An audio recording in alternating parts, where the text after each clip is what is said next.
येण्यासाठी 4 तासाचा अवधी असताना हे संपूर्ण कुटुंब पुणे रेल्वे स्टेशनवर उतरलं आणि त्या परिवारासोबत झोपी गेलेली 4 वर्षाची एक मुलगी होती. त्याच्यामध्ये प्रवासादरम्यान आरोपीची, मुलीची आणि तिच्या कुटुंबियांची ओळख झाली होती. पण या निष्ठुर आरोपीने 4 वर्षाच्या मुलीला खूपचे आमिष दाखवून मालधक्क्यावर नेऊन तिच्यावर अत्याचार केला. याच्यामध्ये तातडीने पुणे रेल्वे पोलिसांनी आरोपीला अटक केली. CCTV कॅमेऱ्याच्या मदतीने आरोपी लगेच डिटेक्ट करण्यात आला.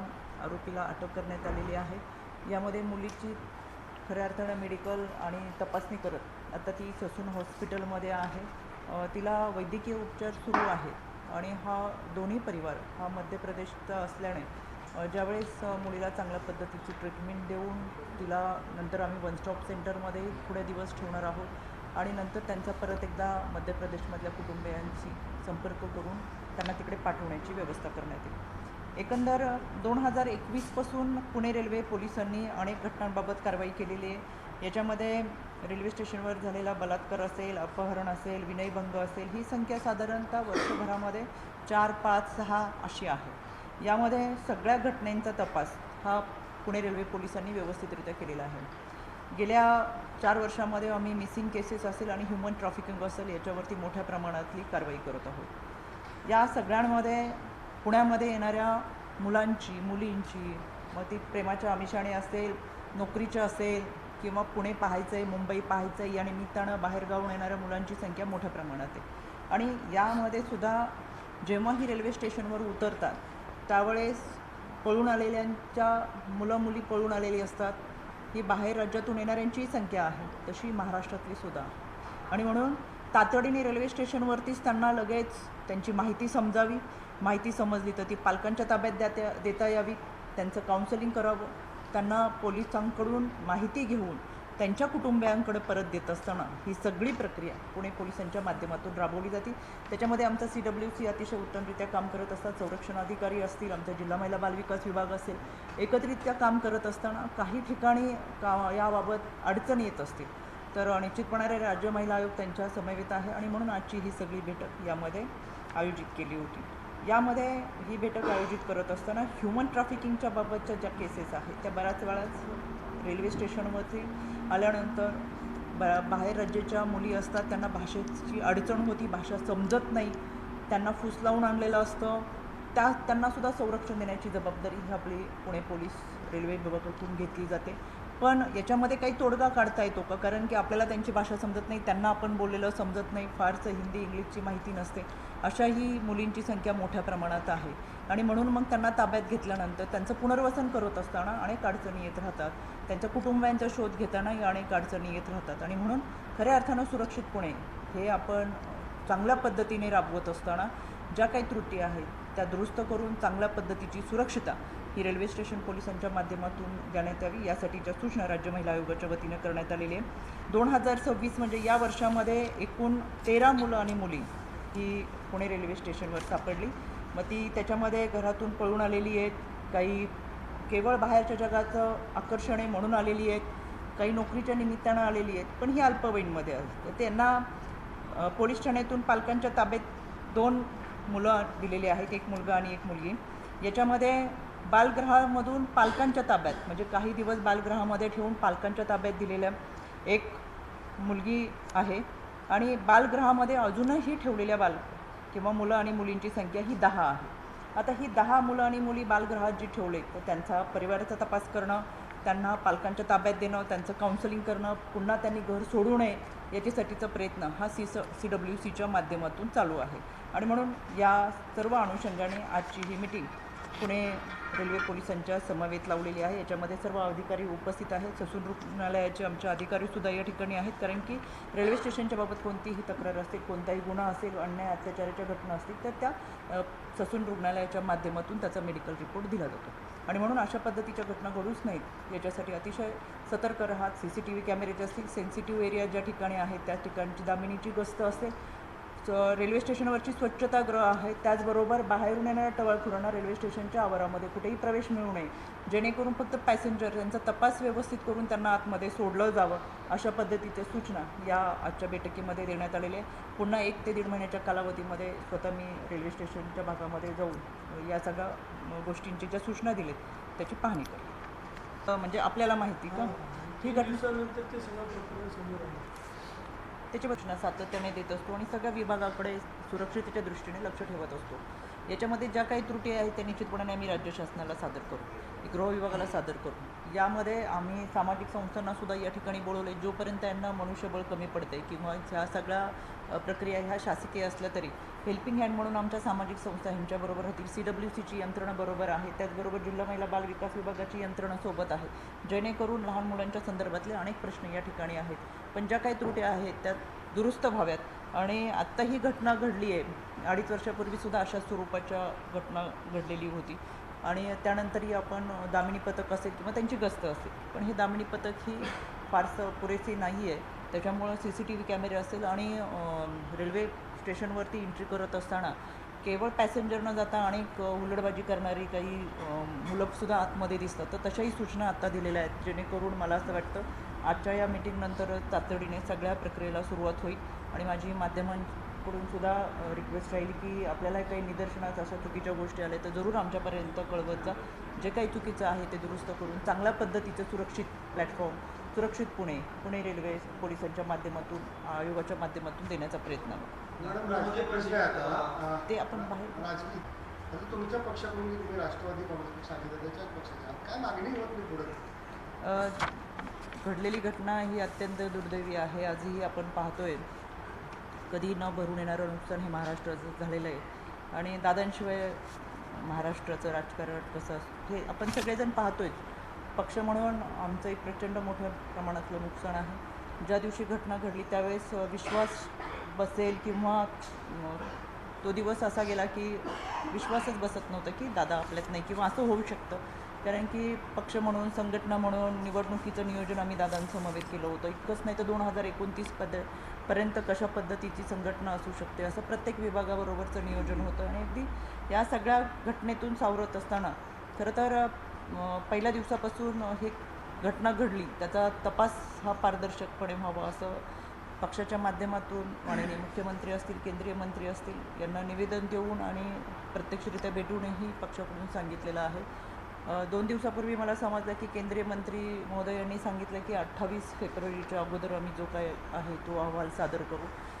आमच्याप्रमाणे महाराष्ट्रातल्या प्रत्येकाला ही जाणून घ्यायचीच गोष्ट आहे की नक्की काय झालं आहे, कसं झालं आहे ते.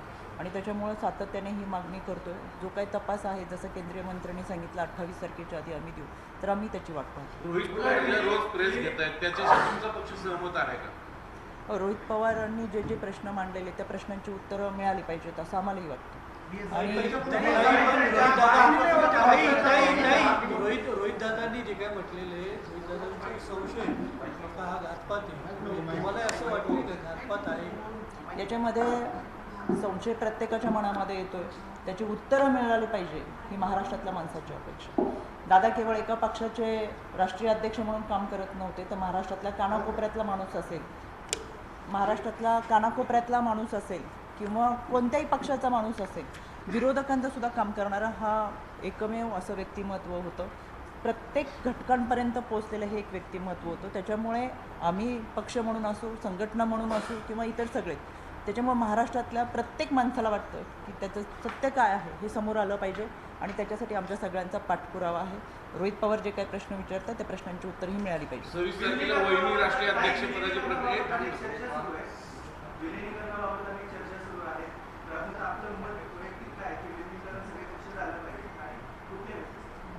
उद्या 26 तारीख आदरणीय सुनेत्रा वहिनी राष्ट्रीय अध्यक्ष म्हणून जाहीर होतील. याच्यामध्ये बऱ्याचशा गोष्टींचा खुलासा मला असं वाटतं आपल्याला मिळेल. कारण की आदरणीय दादांचं जाणं हे मला सगळ्यांना खूप वेदनादायक अजूनही, आणि त्याच्यामध्ये बऱ्याचशा गोष्टी ह्या त्याच वेळेस बोलल्या पाहिजे होत्या किंवा त्याच वेळेस उत्तरं दिली पाहिजे किंवा काही गोष्टी सांगणंसुद्धा आम्हाला अवघड होतं. काही गोष्टी प्रश्नांची उत्तर ही काळाच्या ओघात मिळत असतात. त्याच्यामुळे आमच्यासाठी वहिनींनी उपमुख्यमंत्री पदाची शपथ घेणं आणि आमच्यासाठी गर्वाची गोष्ट आहे. एक महिला महाराष्ट्राला पहिली उपमुख्यमंत्री मिळाली. स्वतःच्या भावभावना वेदना बाजूला ठेवून आदरणीय वहिनींनी चौथ्या दिवशी उपमुख्यमंत्री पदाची शपथ घेतली आणि खऱ्या अर्थानं दादांच्या जागेवर उभं राहत ठामपणे महाराष्ट्राच्या जनतेला, संघटनेला, पक्षाला सांगितलं की मी आहे. त्याच्यामुळे तो काळ आणि आता उद्याचा दिवस की निश्चितपणाने आदरणीय वहिनी राष्ट्रीय अध्यक्ष म्हणून ज्यावेळेस त्या पदावर विराजमान होतील त्यावेळेस अनेक प्रश्नांची उत्तरं ही आपल्याला मिळतील. त्याच्यामुळे उद्याच्या एका दिवसाची आपण वाट पाहूया. जी काही आपल्या मनामध्ये प्रश्न आहे, शंका आहे, त्या उद्यापासून त्या प्रश्नांची उत्तरं मिळायला आपल्याला सुरुवात होईल. कांचनमधला पवार या बारामती लढणार किंवा निवडणूक लढणार आणि देखील अशा पद्धतीचं वक्तव्य आहे. काय नेमकं तुमच्या काय माहिती सुनीता पवार या बारामती पोटनिवडणुकीमध्ये ज्या असतील योगीजी, मला असं वाटतं की वहिनींची उपमुख्यमंत्रीपदाची शपथ त्यानंतर महाराष्ट्रातल्या प्रत्येक व्यक्तीला सावरणं, त्याला धीर देणं, वहिनींचं कुटुंब म्हणून आणि तर पवार फॅमिलीला सर्वात जास्त वेदना याच्यात आहे. मी कायम सांगत आले, एक जन्म देणारी आई, सहचरणी म्हणून सोबत आलेली पत्नी आणि ती 2 मुलं यांच्या वेदना प्रचंड मोठ्या आहेत. तरीसुद्धा त्यातून सावरत त्यांनी पुन्हा एकदा समोर येत प्रत्येकाला त्यांच्या शब्दातून धीर देण्याचा प्रयत्न करतात. आणि म्हणून निवडणुकीचा विषय अजूनही या अनुषंगाने कुठं आलेला नाही. उद्याची राष्ट्रीय अध्यक्षपदाची निवड ही निश्चितपणाने होईलच आणि त्यानंतर खऱ्या अर्थानं आदरणीय वहिनी ज्यावेळेस पक्षाची ही धुरा सांभाळतात त्याच्यावरती ही पक्षश्रेष्ठीच्या माध्यमातून वहिनींच्या नेतृत्वामध्ये चर्चा केली. असं वाटतं की या सगळ्या कालखंडात जे दादाच्या घटनेने मला असं वाटतं या गोष्टीवरही आम्ही कधीतरी सविस्तर बोलू.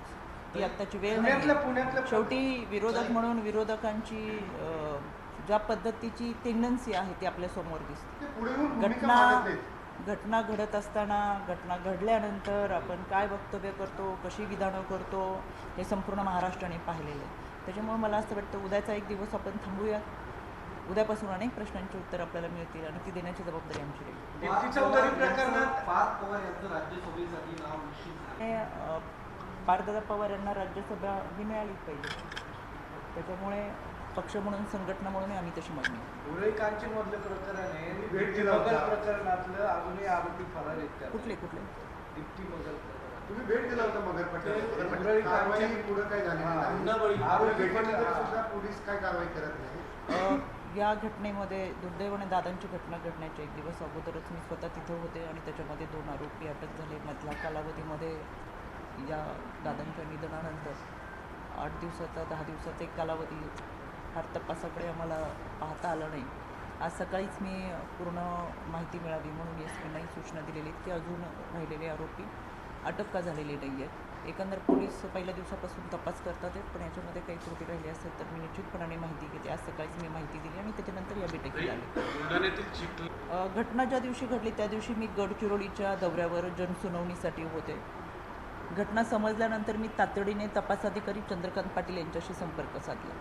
त्यावेळेस त्यांनी जी मला माहिती दिली सविस्तर, त्याच्यामध्ये त्यांनी इतकंही सांगितलं की फिर्यादीने तक्रार दिल्यानंतर आम्ही तपासाला सुरुवात केली आहे आणि आरोपींमध्ये 9 महिला आहेत. तर त्यांना मी त्यावेळेसच सांगितलं आरोपी कोणी महिला किंवा पुरुष कोणी असू दे, जे कोणी आरोपी असतील त्यांच्यावरती आपण कारवाई करावी. रात्रभरामध्ये सर्च मोहीम राबवत दुसऱ्या दिवशी सकाळी 37 आरोपांपैकी 21 आरोपी त्यांनी अटक केली होती. त्याच्यामध्ये 9 महिला होत्या. त्याच्यात मी परवा महाराष्ट्र पोलीस महासंचालक आणि ॲडिशनल पोलीस महासंचालक यांची भेट घेत 1 तासाची बैठक यासाठी केली. याच्यामध्ये आरोपी हा अटक झालाच पाहिजे. कोणत्याही महिलेवर अन्याय अत्याचार करणारा मग तो कोणीही असू दे, त्याला कोणीवर पाठीशी घातलं जाणार नाही.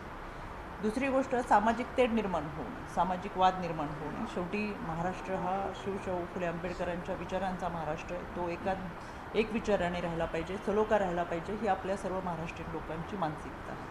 त्याच्यामुळे जर असं कोणी महाराष्ट्र अशांत करण्याचा प्रयत्न करत असेल तर त्यांच्यावरती कारवाई झाली पाहिजे. शेवटी आपण महाराष्ट्रामध्ये सगळे गुण्यागोविंदाने राहिलाच पाहिजे, ही जबाबदारी आपल्या सगळ्यांची आहे. आज सकाळीसुद्धा मी तपास अधिकारी चंद्रकांत पाटील यांच्याशी बोलले. मी दररोज त्यांच्या संपर्कामध्ये आहे. 21मध्ये आता 2 आरोपींची वाढ झाली, 23 आरोपी अटक झालेले आहेत आणि याच्यामध्ये जे मुख्य आरोपी होती त्यांनाही अटक केलेली आहे. त्याच्यामुळे शांतता ठेवण्यासाठी पूर्वीचा IPCचा 144 कलम, आता जो BNSमध्ये 163 आहे, तो 163 त्या ठिकाणी लागू केलेला आहे, जेणेकरून आत्ता त्या भागामध्ये पूर्णपणे शांतता आहे. त्याच्यामुळे आरोपींना पाठीशी घातलं जाणार नाही. जे आरोपी आहेत त्यांचा तपास किंवा अजूनही फिर्यादीने काही तक्रारी दिली त्याच्यामध्ये काही आरोपींची नावं आली तर त्यांच्यावर सुद्धा कारवाई होईल. नाही, काही व्हिडिओ असे हे सध्या सोशल मीडिया AIचा जमाना आहे. कशाही पद्धतीने फुटेज दाखवता येतात किंवा व्हिडिओ बनवता येतात. शेवटी इन्व्हेस्टिगेशन फार महत्त्वाचं आहे. जे आपल्यासमोर येतं ते बऱ्यापैकी समोर जे दिसतं तशा गोष्टी याच्या माध्यमातून असतात नसतात त्याचा तपास होणं फार गरजेचं आहे. त्याच्यामुळे पोलिसांकडे सुद्धा बरेच फुटेज आहेत. त्याचा तपास आत्ता पोलीस करतात आहेत. सध्या आपल्याला आरोपी अटक करणं, त्यांच्यावर कारवाई करणं, दुसरी गोष्ट गावामध्ये शांतता राहणं, कोणत्याही समाजामध्ये तेढ निर्माण होऊ नये, त्याच्यामधून वाद होऊ नये किंवा कुणाला त्यातून हानी पोचू नये हे मुख्य उद्दिष्ट आहे. ते साध्य आपण करतो आहे. आणि याच्यामध्ये जे जे फुटेज आपल्याकडे येतात किंवा जे कोणी पाठवलेली माहिती असेल तर त्याचा संपूर्ण तपास या पोलीस यंत्रणेच्या माध्यमातून चालू आहे. मी दररोज पोलिसांच्या संपर्कात आहे आणि पोलीस महासंचालकांनी सुद्धा 1 तासाच्या बैठकीमध्ये माझ्यासमोर अनेक अधिकाऱ्यांना सूचना दिलेल्या आहेत. त्याच्यामुळे महाराष्ट्रामध्ये शांतता ठेवणं आणि कोणत्याही महिलेवर अन्याय अत्याचार झाला तर तो आम्ही सहन करणार नाही. त्याच्यामुळे त्यांच्यावरती कारवाई होणार ही जबाबदारी निश्चितपणाने महाराष्ट्र पोलीस असेल, त्या विभागामध्ये काम करणारे पोलीस अधिकारी व्यवस्थितरित्या करतात. आणि याच्यामध्ये अजूनही कोणाच्या मनामध्ये काही शंका असेल तर जरूर त्यांनी पोलिसांना ती सांगावी.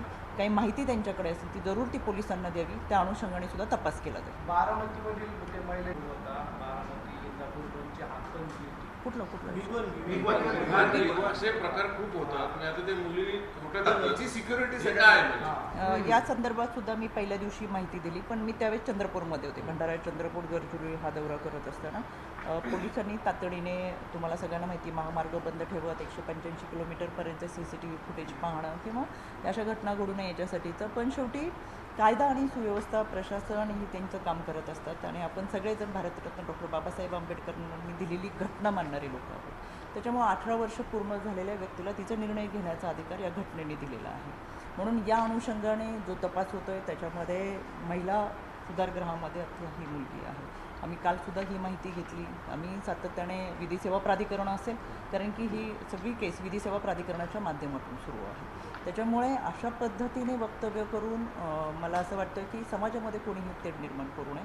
शेवटी कायद्याच्या प्रक्रियेमधून जे असेल, कायद्याच्या चौकटीमध्ये जे असेल त्या पद्धतीची प्रक्रिया करू नये. आता काही समुपदेशन वगैरे काही सुरू? नाही, ते याच्यामध्ये- आमच्याच पक्षाचा आमदार आहे संग्राम जगताप, नंतर भाजपचे आमदार आहेत. विनाकारण जातीय तेढ काय कुठल्याही विषयाला हिंदू मुस्लिम करायचं आणि सुरू होऊन जाईल. याच्यामध्ये वक्तव्य काहीही केलं तरी मी तुम्हाला परत एकदा सांगते, महाराष्ट्र चालतो तो भारतरत्न डॉक्टर बाबासाहेब आंबेडकरांच्या संविधानावर चालतो, कायद्याच्या चौकटीतून चालतो. त्याच्यामुळे वक्तव्य केलं म्हणून प्रक्रिया बदलत नाही.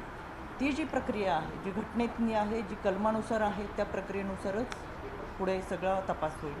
त्याच्यामध्ये त्या घटनेच्या अनुषंगाने जो कायदा आपल्याला घालून दिलेला आहे त्या कायद्यानुसारच पूर्ण प्रक्रिया करावी. नाही, पण महिला आयोगाच्या वतीनं या दोन्ही आमदारांना काय आपण सूचना देणार आहात का? किंवा जे समाजात जी नोटीस काढणार आमच्याकडे वक्तव्य कोण करतं ते जर तुम्ही आमच्याकडे, कारण की तुम्ही सांगितल्यावर आम्हाला समजतात हे वक्तव्य केलेत किंवा बऱ्याच वेळा माध्यमांमधून येतात. बऱ्याच वेळा ठेवलं होतं त्यांनी. नाही, हे बंद सध्या मुलगी आहे, तिला अधिकार आहे कुठं जायचं कुठं नाही. तिच्या अधिकारात सन्मान केला गेला पाहिजे ना. दबाव कशासाठी? बऱ्याच वेळा बंद याच्यासाठी ठेवतो की अजून तेढ वाढू नये, जाती धर्मांमध्ये मतभेद होऊ नये आणि ते स्फोटक वातावरण तयार होऊन अनेकांच्या जीविताला सुद्धा हानी निर्माण होऊ शकते. म्हणून बऱ्याच वेळा जो हा बंद असतो किंवा आपण 163 नवीन आलेला 163 कलम लागू करण्यापाठीमागचा हेतू हा असतो. शेवटी पोलिसांवरती सगळा कामाचा ताण असताना त्या भागामध्ये सुरक्षित वातावरण ठेवणं ही त्यांची जबाबदारी होती. पहिल्या दिवशी मुलीचा शोध घेत असताना ज्या पद्धतीने आपण महामार्ग बंद ठेवले, तपासासाठी ठेवले, नंतरच्या बंद होता तो त्या समाजाचा रोष त्यांनी त्यांच्या पद्धतीने व्यक्त करण्याची त्यांची भावना होती. शेवटी प्रत्येकाला अभिव्यक्ती स्वातंत्र्य देत असताना तुम्हाला काय वाटतं हा मांडण्याचा अधिकार घटनेने दिलेला आहे. आणि म्हणून जर तशी मागणी असेल की आम्हाला बंद ठेवायचं, त्याला परवानगी द्यावी, तर त्या बंदला सुद्धा पोलीस असेल, शासन असेल हे परवानगी देत असतात. त्याच्यामुळे असं काही कोणी करत असेल तर त्यांनी अशा पद्धतीची विधानं करू नये. मी परत एकदा सांगते, सर्वसमावेशक जाती धर्मांना बरोबर घेऊन चालणारा हा महाराष्ट्र आहे आणि तो शांततेत राहावा ही अपेक्षा प्रत्येक महाराष्ट्रातल्या व्यक्ती. मुख्यमंत्र्यांकडे सांगणार का ही जी अशी जे आमदार निर्माण होते, दोन्ही घटना आहेत, बुलढाणा असेल, इकडं आपलं परवाचं बिगवनचं असेल, हे राज्यामध्ये ही सगळी मंडळी येतात तर तणाव निर्माण करतात एका दोन चार मंडळी समाज हे सत्ताधारी आहेत अनेकदा काही पण आमदारच, स्वयंघोषित जातीय पुढारी आहेत करतात, दुसरं काही अनेक ठिकाणी सभांना परवानगी नसताना सभा घेणे वृक्षबन भाषण करणे विशिष्ट समाजाला टार्गेट समाजात करणे. ते निर्माण करणे मी तुमच्या माहितीसाठी नंतर सांगते तपास योग्य प्रत्येक वेळेस पोलीस समोर येऊन पत्रकार परिषद घेणं माहिती देणं हे त्यांना शक्य होत नाही किंवा तितकं ते पॉसिबलही नसतं. पण अशा पद्धतीने जर कुठे परवानगी नसताना अशा सभा होत असतील किंवा कायद्याचं उल्लंघन जर कोणी करत असेल तर त्यांच्यावर कारवाई होत असते, गुन्हे दाखल होत असतात, त्या प्रक्रिया पूर्ण घडत असते. पण ती प्रत्येक या वेळेस महिलांच्या बाबतीत या आमदारांनी आता बुलढाण्यामध्ये एक पहिली घटना समोर आली पण त्यानंतर त्याच रात्री 2 दिवसांनी त्याच गावात रात्री जमाव जातो, सगळ्या घरांवर दगडफेक करतो, मुलाबाळांना घाबरवतो, अक्षरशः जीव मोठी धरून ते लोक राहतात. त्याची काही चौकशी होणार आहे? त्या जमावावर काही कारवाई होणार की नाही? नक्कीच या सगळ्या गोष्टींची चौकशी चालू आहे. ज्या पोलीस महासंचालक आमचे राज्य महिला आयोगाचे पदसिद्ध सदस्य आणि म्हणून 1 तासाच्या बैठकीमध्ये या सगळ्या गोष्टींची चर्चा होत असताना समाजामध्ये शांतता राहावी. आणि मी परत तेच सांगते की ज्या घटना घडलेल्या आहेत त्या आपल्यासमोर जरी दिसत असेल तर कायद्याच्या चौकटीतून त्यांच्यावरती कारवाई होत असते. त्याच्यामुळे निश्चितपणाने आपण सगळेजण प्रयत्न नागपूरमध्ये एका अल्पवयीन मुलीवर नागपूर एका अल्पवयीन मुलीवरती लैंगिक अत्याचार करण्यात आले. मी माहिती घेऊ कारण की नागपूरच्या दौऱ्यावर असताना आम्ही त्या सगळ्या भागामधल्या प्रचंड मोठ्या प्रमाणातल्या तक्रारी आलेल्या आहेत. पुन्हा कुठल्या तक्रारी असतील, माझा 6 दिवसाचा या भागातला दौरा होता, त्या अनुषंगाने खूप तक्रारी आमच्याकडे आहेत. पण मी माहिती घेऊन तुम्हाला सांगते. धन्यवाद. जर लिहून देत असेल जीवनमधील मुलगी लिहून देत असेल की माझ्या मर्जीने तिथे गेले तरी पडळकर सारखे आमदार असं म्हणतात की ती तिकडे त्या मुलाकडे कसे जाते आम्ही बघतोय. तर राज्य महिला आयोग म्हणून त्या मुलीच्या हक्काचं संरक्षण करण्याची जबाबदारी आपली नाहीये. 100%. तुम्ही त्यांना लेखी समज देणार आहात का? मी परत तेच सांगते की कोणी काही वक्तव्य करू देत, कायदा हा अतिशय सक्षम आहे, कायद्यावर आमचा विश्वास आहे. महाराष्ट्र पोलीस, महाराष्ट्रातली महिलांची सुरक्षिता, विधी सेवा प्राधिकरण हे सर्वजण भारतरत्न डॉक्टर बाबासाहेब आंबेडकरांच्या घटनेनुसार चालतं, कोणाच्या म्हणण्यानुसार चालत नाही. त्याच्यामुळे कोणाची काही वक्तव्य असले तरी आम्ही आमच्या भूमिकेवरती ठाम आहे. शेवटी प्रत्येकाला अभिव्यक्ती स्वातंत्र्य हे घटनेने दिलेलं आहे आणि हे सगळं करत असताना विधी सेवा प्राधिकरण, मी परत सांगते, विधी सेवा प्राधिकरण असेल आणि माननीय न्यायालयाच्या माध्यमातून जी प्रक्रिया पूर्ण होत असते ती कायद्याच्या चौकटीतून होत असते. त्याच्यामुळे कायद्याने जे आपल्याला कलम दिलेले आहेत, जी घटना दिलेली आहे, माणूस म्हणून जगण्याचा अधिकार, तर तो निश्चितपणाने त्या व्यक्तींना मिळेल. एबीपी माझा, उघडा डोळे बघा नीट.